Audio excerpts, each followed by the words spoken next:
Hi, my name is Damien Garros. I'm Managing Director with Network to Code. My role at Network to Code is to work with our customers and help them define their network automation strategy. So what we're going to talk about today is a topic that come up, every time we have to think about what is your network automation strategy, is to, consider why you should build a network automation platform versus using Power Tools. And so that's what we're going to talk about. And if we look at the agenda, we'll first, look at what are the power tools, what I mean when I say power tools, and what is the issue associated with, going with power tools instead of having a network automation platform. And then we'll dive into more of a what is the network automation platforms, what are the different components that compose it, and what you should look for when you actually wants to implement your own. So what do I mean by power tools? And all of our customers, I think there's usually the same story. Before network automation, there's traditional network engineers that are managing the network in a very what we're all used to connect to the device through CLI, through SSH. Now most of those organizations, when they start to introduce network automation, the natural evolution is start to basically take what humans were doing in CLI and try to encode that in some form of script. So we'll have start a collection of script that will each have a specific purpose, and then they will start address specific use cases. And don't get me wrong, I mean those scripts are usually providing a lot of value very quickly, and they're able to really get a buy-in inside the organization because they are solving real problem, and they're already helping. Now what we're seeing and what we hear from our customers is usually those scripts at some point they really hit a wall. Like they really, it's hard to really take them to the next level, and they become hard to maintain. And then there's a lot of redundant code across all those scripts, and they're not able to tackle the really the most challenging use cases. And that's usually where we get involved, and that's where these questions of should you keep using with the Power tool, or how can you have another approach that will be more start building a platform that will be able to be extensible and modular and have all the controls and like the authorizations and approval process and traceability that are critical into an enterprise that you won't have usually into those Power tools. And another aspect that is very important is those tools. They usually have each of them is re-implementing their own strategy, their own inventory. They have different. They don't really have a standard on how they're implemented. So whoever created these scripts is usually the sole maintainer of it. And when this person is leaving the company, it becomes really hard to actually maintain that. Um, and I could go and so on. I feel like, I'm sure a lot of you feel familiar with that. And so when we step back, first, the question is like, what is network automation about? And in our mind, it's really not about tools. Network automation is really about workflow and data. And when you think this way, there's already, definitely some workflow when we think about those tools, because we're taking, some of the workflow that were previously done manually by network engineers, and we're trying to capture that into those scripts. So the issue is not that. The issue is more, the language where you capture those workflow that is, make it really hard. Like if you require to have advanced, for example, Python knowledge, then a lot of network engineers, won't be able to get there. But on the other side, what's even more important is the data. And the data is critical when it comes to network automation. And those scripts, that's really what they like. They don't have a proper inventory. They don't really know how, have a way where they can reliably access the current state of the network, what is the expected state of the network, or what is the current state of the network. And that's really where we hit the limit of those solutions. And when the human previously, when the network engineers, before automations were actually doing all of that into manually, all the data was in their head. Like they knew what the network was expected to look like. They had a lot of information. They could look at different, other tools and systems that will actually tell them like what is the current state of the network. But now that we're in this automated world, if we don't have those information easily available, then we really cannot achieve the same. And that's really where what we're seeing as network to code is having this platform completely change the way, in a way we'll have all those data easily available and easily to consume, but also have a system that will be much more adapted, I will say, for the network engineers in the company to capture those workflow and to provide all the enterprise grade, bells and whistles around those workflow, like the approval process and the traceability and the scheduling and all those things that are often missing in those Power Tools. So let's look at what this network automation platform looks like at a high level. And very at a high level, the idea is that you have, for example, one automation engine or executor that will really be in charge to communicate to the device. There's a lot of challenges on supporting a lot of different type of vendors and how you connect to them and what APIs they need to use. So having one system that will abstract all of that is key. And then everybody else should just have an easy way and homogeneous interface that will actually they can be used on how they can communicate to the network. On the other side, it's very important, as we mentioned earlier, to be able to have an easy access to the current state of the network. How can we, easily consume those information that will become, critical as we want to get into more advanced workflow. So having a telemetry and analytics stack that will be able to collect all those information, add all the business contextual information into it, and make that available to the rest of the platform is critical. And then in the middle, we have the source of truth, which is here really to capture what is the desired state of the network, what is the intended state of the network. And then, based on that, we should be able to use the automation engine and completely, generates and validates and redeploy all of those configurations. And then on top of that, we have the orchestration system. We'll talk more about it in a minute, but that's really where we have all of the business logic, the very like the workflow and are captured in a way that is easy to consume, easy to manage. I'll cover that in the next slide. But I wanted to also look at beyond all of those technical building block.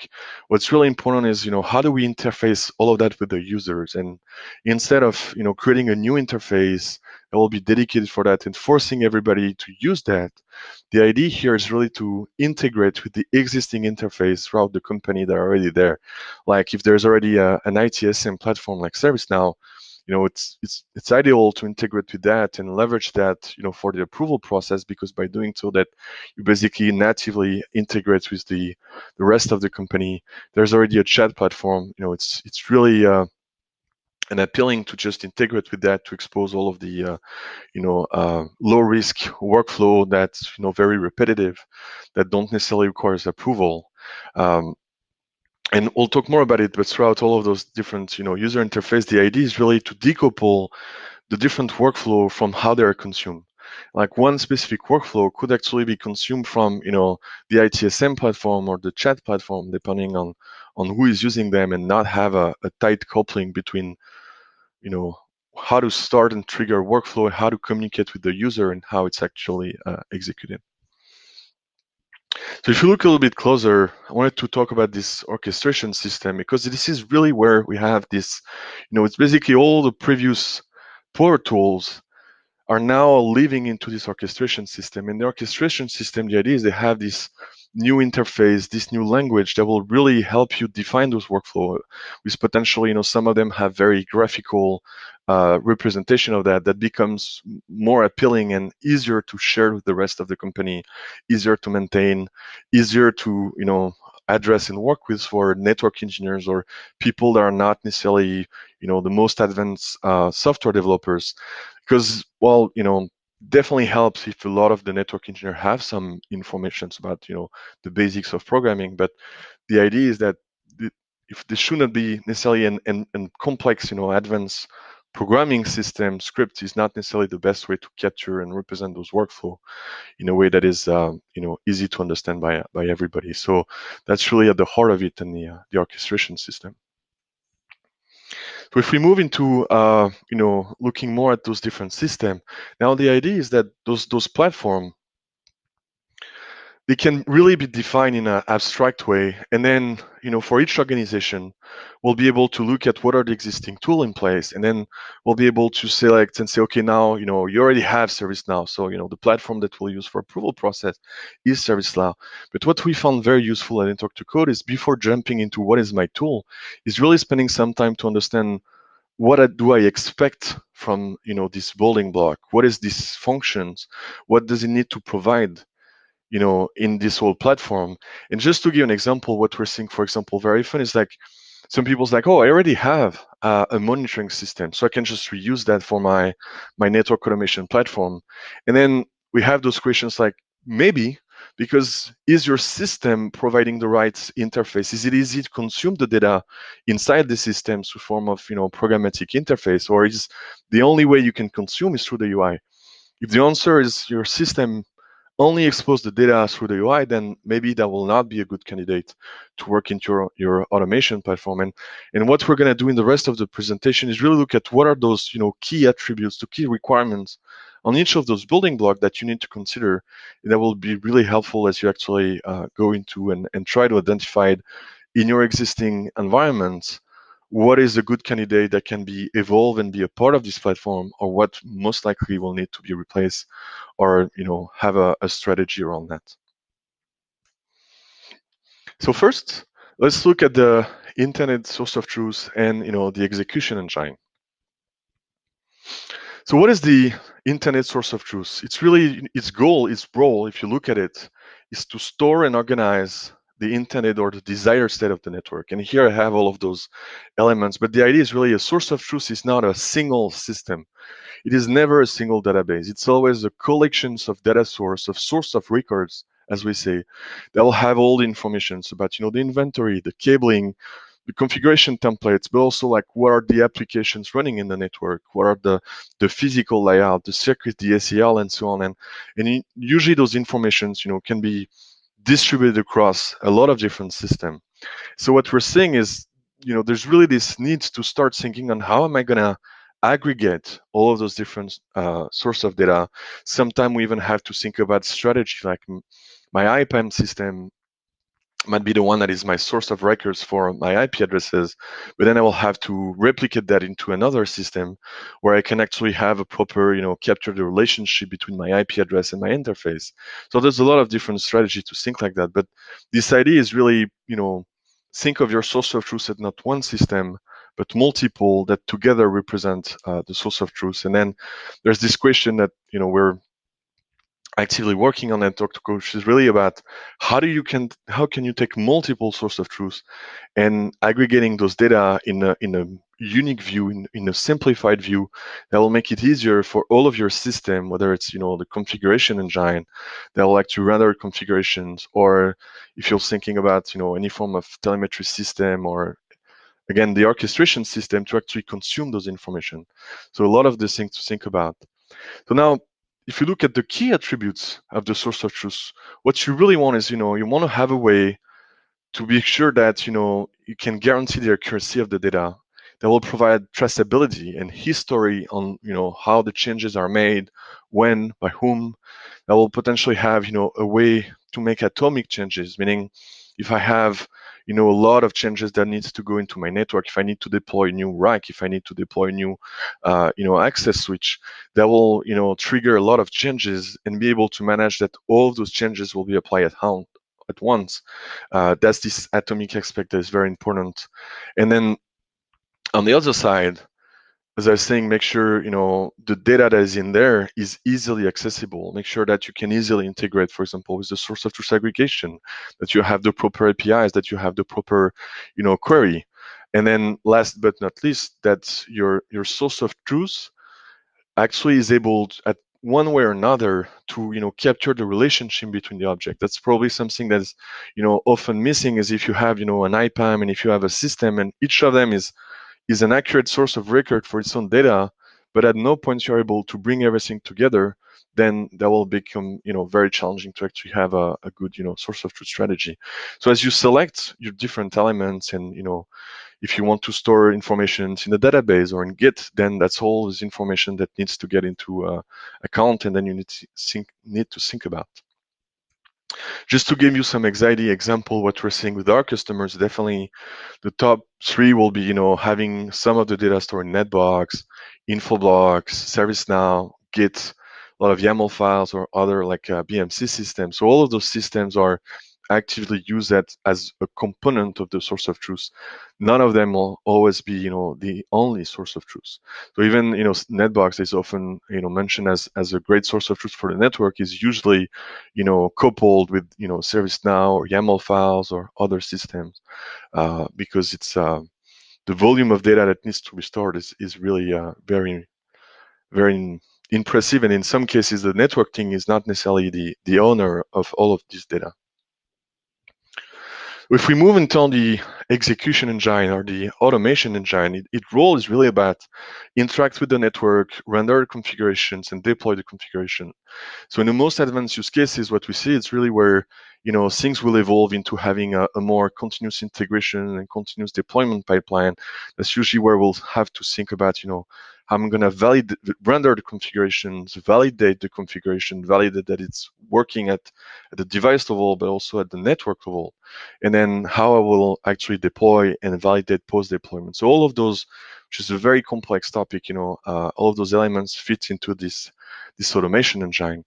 And when you look at the requirements, the idea is really something that will be, easy, make it easy to interact with the network device, easy to deploy new changes in a safe way that will be able to validate that. That will provide this abstraction layer on top of the vendor's APIs. And then that will take care of all the authentications, the performance, the validations. Like there's all those elements that needs to be considered. So from the validation part, pre-deployments, there's a lot of system that will be used, like Git, like PyATS or Badfish to actually do the validation of the configurations, Jinja for the rendering, usually a lot of Pythons to apply your own custom logic. That's more to generate the configurations, validate the configurations. Now, if you look into the deployment parts and how you actually talk to the devices, then there's a lot of solutions available, from Ansible, SoulStack, NSO. Some of them are open source, some of them are, commercial. But the idea is really something that will let you. It will take care of the communication to the device. They will take care of the transport, the authentications, all the low level, all of those things, and then all of those systems. And in some cases, depending on your vendors, you might actually want to use CloudVision for your ESTA device and something else for your other vendor.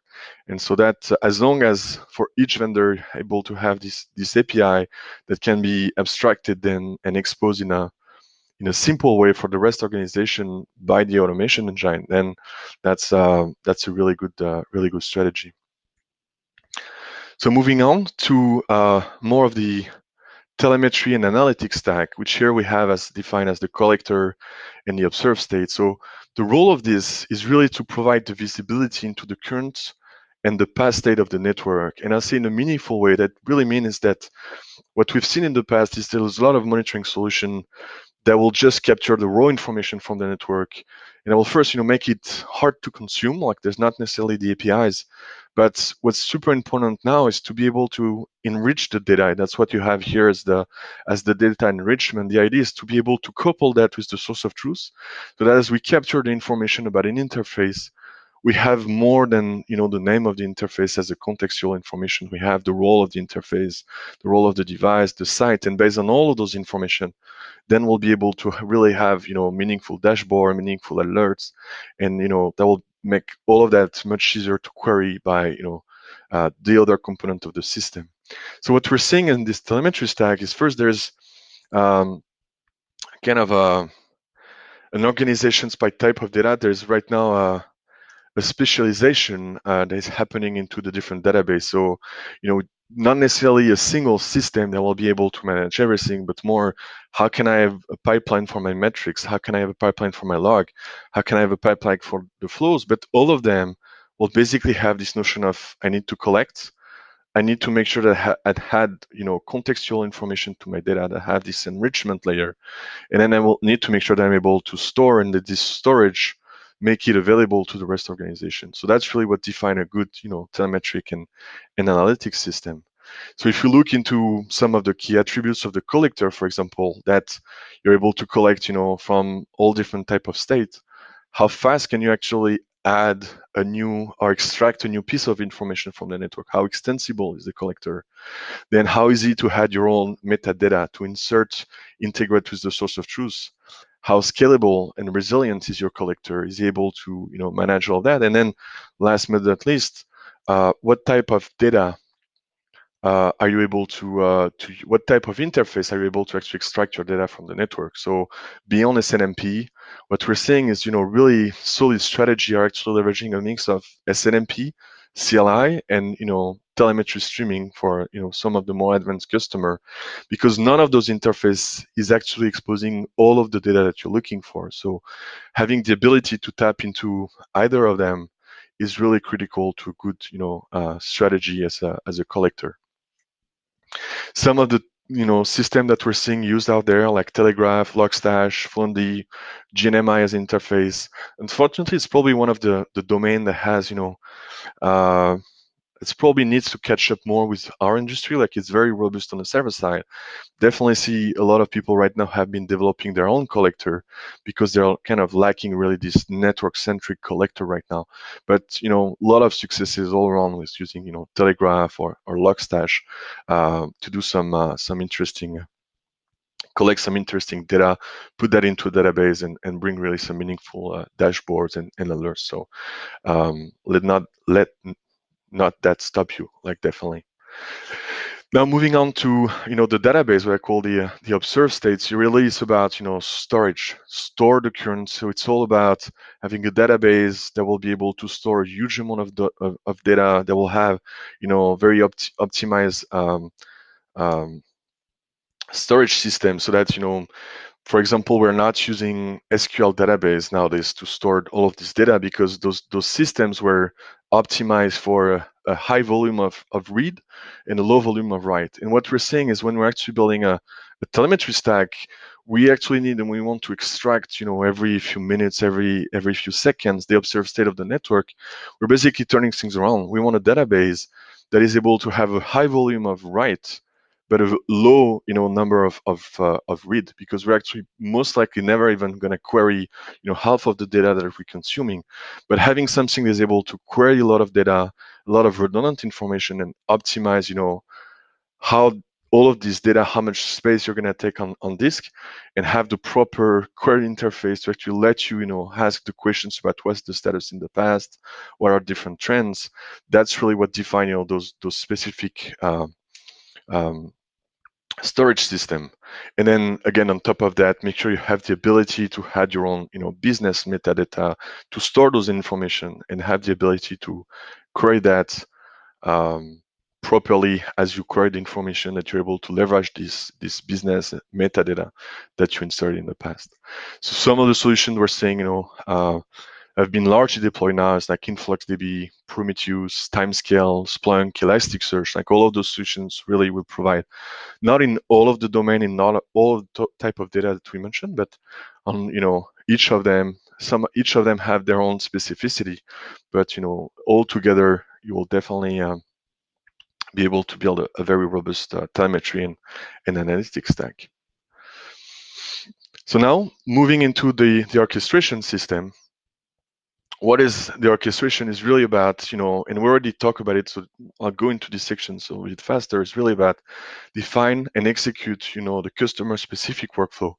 The idea is really, what used to be a power tool, and its standalone scripts, will now live into this orchestration system and should be able to be captured as a workflow, potentially in Python for some organizations, or, in more visuals and graphical representation for some organizations. That could be, a collection of Ansible playbooks that will managed by AWX, or other organizations that could be some other workflow, like, for example, we have Essentials or Stackstorm, that will be able to have very graphical system to define what workflow needs to be executed and when. So what are the key attributes for this orchestration system is how you can define a workflow. It's very important to think about who will be the consumer, who is the SME that will define those workflow. We talked about that before. Make sure the system provide the right interface for them, have all the traceability and the troubleshooting of what the past workflow execution, and then having the ability to integrate with the observed states, the source of truth, and all of those different systems that are there, and make it really easy for whoever is defining this workflow to just leverage those informations without reinventing the wheel every time. I mentioned some of them, Red Hat with Ansible Tower, AWX, Stackstorm, Essentials, Rundex are just some of the examples that you will find into those orchestration systems. Moving on to the user interface. Again, we talked about it into the introduction, but the idea is really to think about what is the best possible user interface for your user, and make sure you integrate with the existing tools. And so what we're saying is you integrate with ITSM, integrate with the chat, or another component that is often forgotten is really thinking about how can you start exposing more dashboard, expose more visibility from the rest organizations on how the network is currently behaving. Like we're seeing that our customers are spending a lot of time explaining and responding to questions about what is the current state of the network, spending a lot of time proving that the network is not the root cause, of specific issue that are seen. And often people will ask the network team to prove that the network is working before even investigating on their own problem. And so really exposing dashboard, having more visibility so that people can start checking on their own and consuming this information to really help increase the overall, level of trust that the organization have on the network, and reduce all of the noise and the burden on the network team that they have to answer all of those questions. So, dashboard is definitely a very important part of that and this strategy. The idea that we talked initially was or earlier in the presentation was really like one workflow, decoupling the workflow from where it is executed. Like adding a VLAN, which is a simple workflow, could be, triggered from, ServiceNow if somebody outside of the network team wants to request that, because they will need to go through an approval process where, maybe for a group of select users, or for, some, specific VLAN on access port, for example, where we know that this is a process, we have a high volume of requests, and maybe we can, cut down on the approval and expose that information from a chatbot, and have only a list of very select, VLAN that are allowed on the select part, the select devices, and simplify the process this way in a tool that people are already using. And for the most advanced user, like the network engineers themselves, maybe they can just go and create those directly into the source of truth without going through all of that for the most advanced use cases. So it's all about who is the user, who is the consumer of this workflow, and what is the best interface to actually integrate with them. So if you look at those key attributes, again, self-service, who is going to consume, what is the best interface? I think we already covered some of that. And so the last part I wanted to cover, and so some of the tools that we have here are, again, ServiceNow and BMC for the ITSM. There's all the popular Slack platforms, and for the dashboards, we'll have Grafana and Kibana that are some of the most popular solution out there. Well, sometimes it can also be through Confluence and Jira, and or even some form of documentations for around the network. So a lot of different way to expose information from this platform about the current state of the network to the rest of the organization. And the last part I want to talk about is the platform itself. It's also, often not considered, but like very important to have a robust system that will help you, develop and maintain all the components of the platform, like having version control everywhere, continuous integrations and unit tests on each one of those components, being able to scale, have security built in, make sure that we have, proper logging and traceability and maintainability in all of those different components is going to be very important, because each of those pieces will evolve, will have a very active system, and will all the time needs to introduce new versions, evolutions of the API. So all of those systems needs to really be designed to work into this high pace and changes all the time. And so some of the system you'll find here will be like GitLab CI or Jenkins. Git, we're big fan of packaging things with Docker to really make all the deployment and the packaging very reproducible. But there's a lot of different systems that can play in that. So with that, I'm done with the presentation. And so just as a summary, keep in mind that network automation is all about workflow and data. It's not about the tool. It's about the workflow and the data that is available. And as a network automation platform, the strength is really to make this data easily accessible and have this data, properly gathered and organized in a way that is really, meaningful for the business. And that it is important to design this platform not for the network automation team, but design it for the network engineers that will actually use it, and they will need to define those workflow. It's also something we're seeing with our customers. It's sometimes it's designed from I know Python, so it's easy for me to actually build something in Python where, to really be successful in large organizations, it's important to include the network engineers that and enable that to be as autonomous as possible and how they will define those workflow. And then I'll leave you with this thought, but in our experience, what we're seeing is all of this network automation platform is really, it's not something that you buy. It's more something that's composed of multiple components that will be assembled together, very, tailored to your own organization, because the goal being to integrate with all of these different systems that are already there. And so it's really something that, well, there's a lot of component out there that exists. You need to own the last miles and be able to build it together. So with that, thanks a lot for listening. And I'm looking forward to your question.